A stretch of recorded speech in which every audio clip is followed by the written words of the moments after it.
जिंदगी में जवानी में बेविचार करते रहे, बहुत से माताओं बहनों की तरफ गंदी दृष्टि रखते रहे और बुढ़ापे में सोचोगे भजन हो जाएगा, हमको करके दिखा दे कोई। अरे भैया, साधारण बाहरी बात है, जिंदगी में पिस्तौल नहीं चलाई तो हमारे आगे सब रख दो, बेकार है, मीट की तरह भले मार सकते हैं लेकिन हम गोली नहीं चला सकते। क्यों? कभी हमने अभ्यास ही नहीं किया, तो मन को सच्चिदानंद में कभी लगाया नहीं और पापाचरण करते रहे हो। तो कहते हैं ये अवस्था तो भजन की नहीं, तो अवस्था कब भजन की है? जो प्रश्न करता है ना ये अवस्था भजन की नहीं, उससे पूछो क्या तुम भजन करते हो? 92 वर्ष के आदमी को बेविचार के लिए प्रयासरत देखा गया। 92 वर्ष, सोचो उसकी दशा क्या थी, जानते हो? लकड़ी लेके चलता था, चश्मा लगा के चलता था। और इसका मतलब परिचय जानते हो? जीवन में कभी मन को संयम में रखने का अभ्यास नहीं किया तो 92 वर्ष में वही बच्चों वाली हरकत पाई गई ना। तो जो अगर जवानी में संयम में रहकर तुम सत्य मार्ग में नहीं चलोगे तो बुढ़ापे में तुम महात्मा नहीं बन जाओगे, चाहे कपड़ा बदल लो, चाहे देश बदल लो, उद्देश्य नहीं बदलने वाला। ये पक्की बात समझो। अभ्यास से गंदगी को बढ़ाते चले जाओगे, बुढ़ापे में तुम भजन कर लोगे। आप अपने अपने दिमागों में देख लीजिए आज आपकी स्थिति क्या है। अगर इस स्थिति को नहीं सुधारा तो स्थिति बढ़ती चली जाएगी, घटेगी नहीं। ये अवस्था से नहीं घटती, ध्यान रखना। अवस्था से, ये भजन से घटती है, ये संयम से घटती है। आज रोक रहे हो, हम धन्यवाद देते हैं। नौजवान मदिरा पान छोड़ रहे हैं, मांस छोड़ रहे हैं, गंदी बातें छोड़ रहे हैं, हम उनको प्रणाम करते हैं और हमारे प्रभु उनका सहयोग करेंगे। हाँ, तुम छुप छुप करके पहले पाप कर्म करते थे, आज छुप छुप करके सत्य बात में आ गए हो, तो धन्यवाद। एक दिन तुम छुपोगे नहीं, एक दिन तुम प्रकाशित हो जाओगे। समझ रहे हो? महाराज कुछ मित्रों को प्रोत्साहित करता है नॉनवेज छोड़ने के लिए और फिर ये व्यसन छोड़ने के लिए, तो कहते हैं जिंदगी में बचाई क्या फिर करने को। हाँ, अभी जिंदगी को जीने के लिए उन्हें केवल इंद्रियों का विलास जाना है। चुप रहो। एक दिन जब इनको तमाशा लगेगा कर्म का, तब ये तुमसे खुद पूछेंगे कि छोड़कर जिंदगी में जीने के लिए कोई और रास्ता है कि नहीं है। चुप रहो। कैंसर ऐसे फैल रहा है जैसे जुकाम और बुखार। ये किन कारणों से फैल रहा है? पापाचरणों से। पापाचरण बढ़ता चला जा रहा है तो पाप का आचरण रोग, नाना प्रकार के दुख, क्लेश, अशांति के रूप में आता है। इनके बातों को मत सुनो जो इंद्रिय विलासिता में लगे। कितने दिन इसको खवा के रख लोगे? कितने दिन तुम शराब पीकर अपने फेफड़े और लीवर को शुद्ध रख पाओगे? कितने दिन तुम व्यभिचार करके पुरुषत्व को स्थित कर पाओगे? काल के एक तमाचा में मिट्टी में मिल जाओगे। फिर तुम्हारे जीवन का फल क्या रहा? जी रहे हो, धन कमा रहे हो, किसके लिए? भोग भोगने के लिए। और भोग भोग कर जी किसके लिए रहे हो? भोगने के लिए। बस एक ही क्रम। जीने का उद्देश्य मानव जीवन का धर्म है, सत्य है, राष्ट्र है, भगवान है। ये कहां उच्च विचार रह गए? क्यों? केवल इंद्रियों के गुलाम बन गए। शराब पीना, व्यभिचार करना, मांस खाना कर लो। एक समय आएगा, मन पछताई है, अवसर बीते, जब समय चूक जाएगा तब तुम्हारे सुधरने के चांस नहीं होंगे और फिर तुम्हें दुर्गति भोगनी होगी। ऐसे मूढ़ पुरुषों को कभी भी अपना मित्र नहीं बनाना चाहिए। जो हमारे सतमार्ग की बात नहीं सुनते हैं वो बेचारे हैं, हमें उनकी बात नहीं माननी और उनका संग नहीं करना। नहीं, संग का रंग चढ़ता है पक्का। यदि तुम में इस कोटि का भजन है तो उनका परिवर्तन हो जाएगा, नहीं तुम्हारे भजन में विक्षेप पड़ जाएगा।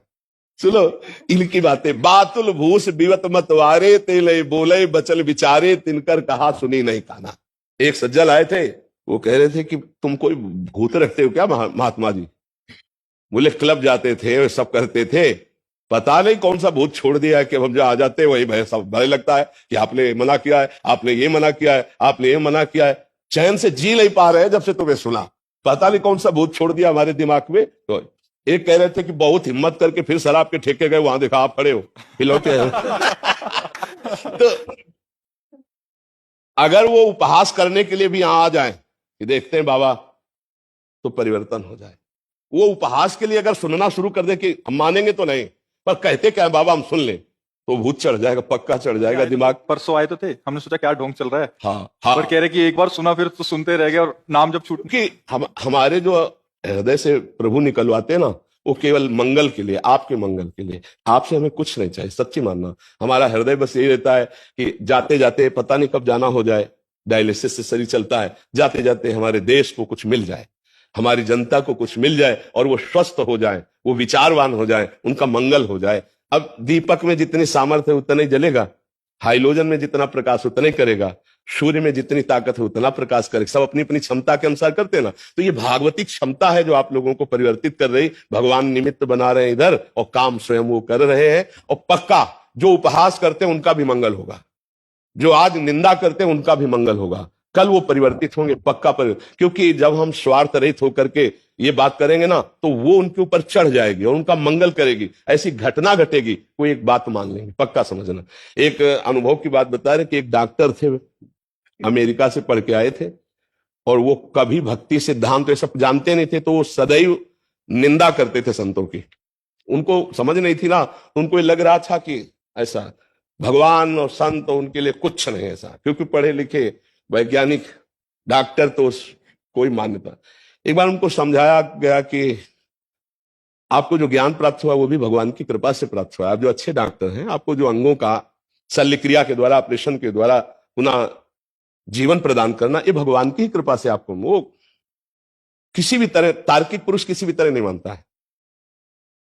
अचानक घटना घटी, एक्सीडेंट हुआ और उन्हीं की मेरुदंड टूट गई, और वो ऐसा सिस्टम है कि पूरा जीवन बर्बाद हो गया। एम्बुलेंस में लद के उन्होंने इच्छा जताई थी एक बार बाबा से हमें मिला दो, तो हितधाम में थे, एम्बुलेंस में वो नहीं आ पाए, रोड तक वो आए, रोड तक हम गए निकल के, रो रहे थे और कह रहे थे है भगवान तो मुझे बचा ले। अब मतलब इस स्थिति में थे कि करुणा उत्पन्न हो रही थी। हम कहा एक बात अब मान लोगे? बोले अब जो बोलो। कहा राधा राधा राधा राधा। बोले अब जब तक श्वास रहेगी तब तक आपका ध्यान और नाम। तो हम कहा जहां भी रहोगे तुम्हारा मंगल होगा, और जब शरीर छूटेगा तो वृंदावन में कह रहे हैं भगवान की तुम्हें प्राप्ति होगी, तुम निश्चिंत रहो, बस सह लो, ये कोई प्रारब्ध भोग था और तुम्हारा परिवर्तन इसी से होना था। तो जब कोई ज्यादा उद्दंडता करता है तो फिर उनका प्रारब्ध भोग उनको उत्तर दे देता है और समझाने की योग्यता प्रदान कर देता है। जब तक बल रहा गजेंद्र में भगवान को याद नहीं किया, और जब जाना कि एक ही झटके में ग्राह ले जाएगा तब हरी